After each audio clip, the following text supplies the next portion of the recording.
Punchline. 18h-20h, Anthony Favali vous informe sur Europe 1.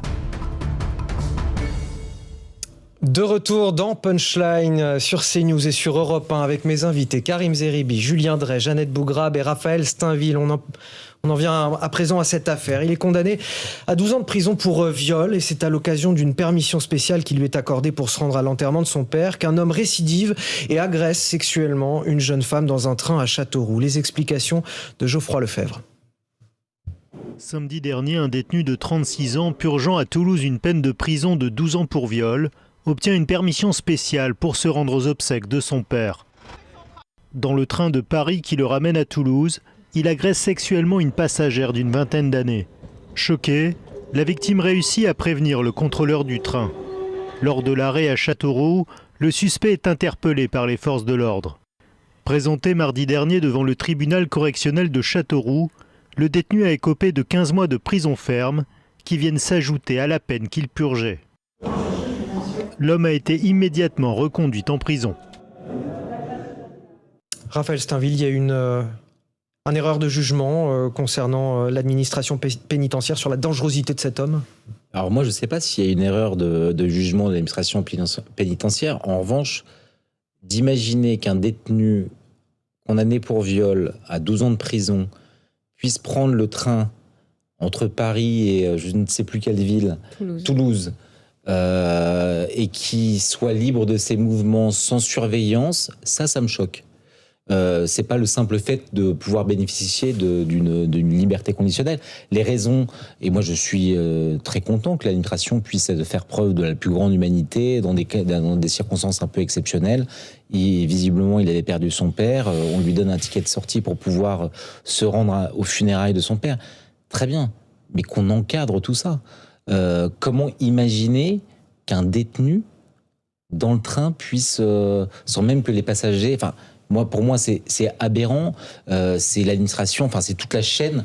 Vous dites le problème aujourd'hui n'est pas tant la décision qui a été prise de cette permission spéciale à l'occasion de l'enterrement de son père, mais finalement le fait qu'il ne soit pas sorti accompagné d'un agent des forces de l'ordre. Il ne s'agit pas d'avoir... Parce qu'il aurait pu s'enfuir, tout simplement. Il ne s'agit pas d'avoir un bracelet électronique. En l'occurrence, visiblement, il regoute à la liberté depuis très longtemps.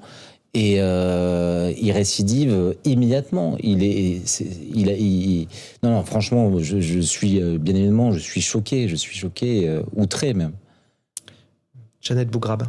Je pense à cette femme qui a vécu cet enfer dans un train où vous êtes enfermé, où vous n'avez pas de possibilité. Elle a cette colère qu'elle doit ressentir en disant mais comment ça a pu arriver, voilà.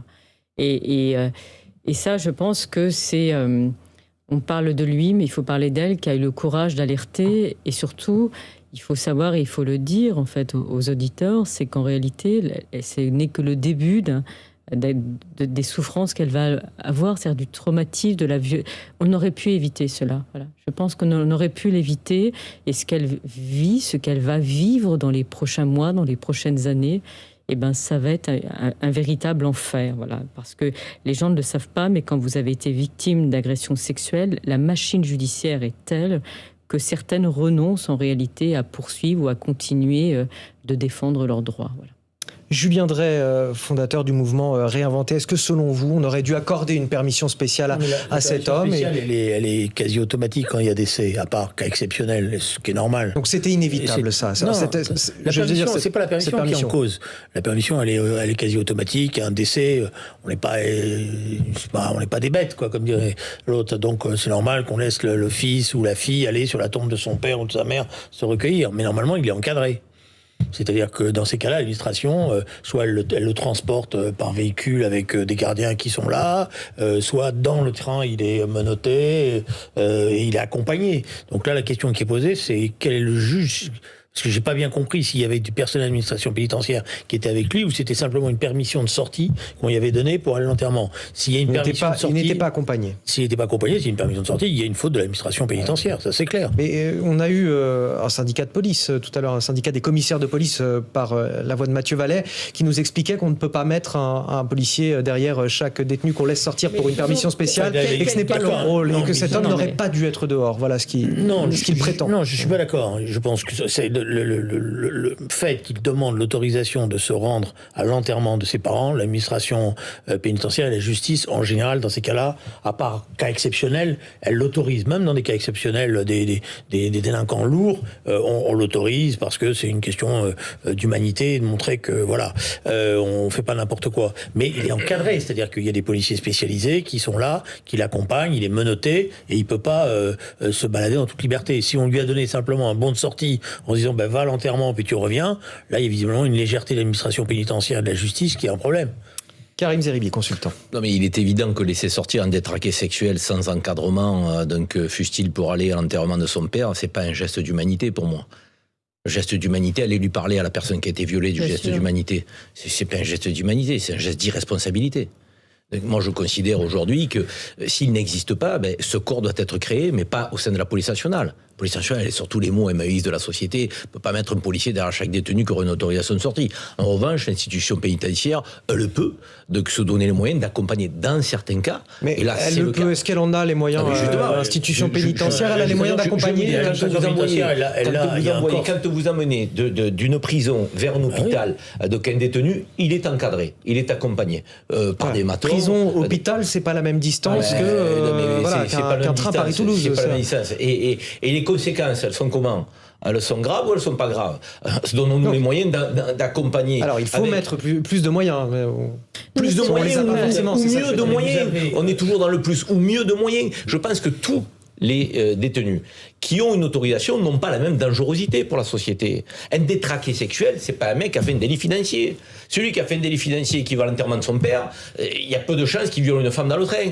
Il est pas rentré en prison pour ça. En revanche, celui qui est rentré parce qu'il est violeur, et qui de surcroît n'a peut-être pas le suivi thérapeutique qui va bien. On sait très bien la faiblesse de l'hôpital de la psychiatrie en prison. Ça veut dire que vous laissez sortir un détraqué sexuel en puissance dans un train tout seul avec soi-disant le geste d'humanité. Évidemment une aberration. Julien Drey. Pas possible. D'abord, il y a un corps spécial dans l'administration pénitentiaire qui est chargé d'accompagner les détenus lorsqu'on les déplace dans un certain nombre d'établissements à un autre établissement. Vous allez ça vous arrive dans le train de voir de temps en temps, vous voyez bien, il y a un détenu accompagné par un gendarme et en général un membre de l'administration pénitentiaire. On le transfère d'une prison à une autre. On n'est pas obligé à chaque fois de faire un cortège de voitures. Là, il y a une défaillance grave alors. Là, il y a eu visiblement une légèreté, c'est le moins qu'on puisse dire entre guillemets, de l'administration pénitentiaire ou du juge qui a dû dire j'autorise et personne n'a suivi derrière. Et là, il y a un dysfonctionnement et qui a effectivement des conséquences terribles pour la dame en question et pour les traumatismes. Là, excusez-moi, autant des fois je fais attention dans le jugement sévère à l'égard de l'administration pénitentiaire ou à l'égard de la justice, mais de toute manière, normalement, comment ça se passe? Il y a une demande qui est faite. Cette demande, elle est transmise au juge. C'est le juge qui donne l'autorisation ou non de cette possibilité. C'est pas le directeur de prison qui tout seul décide. Donc normalement, ça redescend et l'administration pénitentiaire, dans ces cas-là, elle est mandatée pour organiser justement cela. Donc il s'est passé quelque chose. Allons plus loin. Si l'administration et l'institution n'est pas capable, moi, je suis pas sectaire et je suis pas fermé à ce qu'on délègue ça donc à une société privée, des gens agréés, assermentés, formés pour ça. Je veux dire, si on n'est pas capable par la puissance publique donc d'embaucher des femmes et des hommes destinés à occuper cette fonction d'accompagnement lorsque nous en avons besoin, sollicitons en tant que de besoin une société privée spécialisée. C'est une question de discernement. Je pense qu'en réalité, pour être condamné à 12 ans de prison pour viol, il faut véritablement, à mon avis, que le dossier devait être quand même relativement chargé. Parce que généralement, et ça c'est un peu ce que les associations de défense des droits des femmes le disent, c'est que les peines sont généralement pas très lourdes. Voilà. Et il a fallu attendre très longtemps avant que le viol soit considéré comme un crime. Donc là-dessus, c'est un problème de discernement de la part du directeur de l'établissement. Il pensait que cette personne, sans doute, était tout à fait capable de pouvoir se réinsérer. Mais il y a eu une expertise au moins avant qu'il sorte. Non, mais regardez, il y a des dysfonctionnements dans les établissements pénitentiaires et vous allez me dire ça peut être strictement rien à voir. Parce que j'ai une autre question pour vous. Non, mais je pensais à l'affaire Colonna, voilà, et à la la manière dont ça s'est passé avec le co-détenu qui l'a assassiné. Dans un premier temps, on nous a dit que c'était un détenu exemplaire, etc. Et quand on ouvrait les dossiers, en réalité, c'était le type qui avait je ne sais combien d'incidents à son parcours. Et donc, il y a quand même un problème. Ces derniers temps, on le voit bien, en matière d'établissement pénitentiaire. Au sein des administrations pénitentiaires. Qui ne doit pas être simple avec la surpopulation carcérale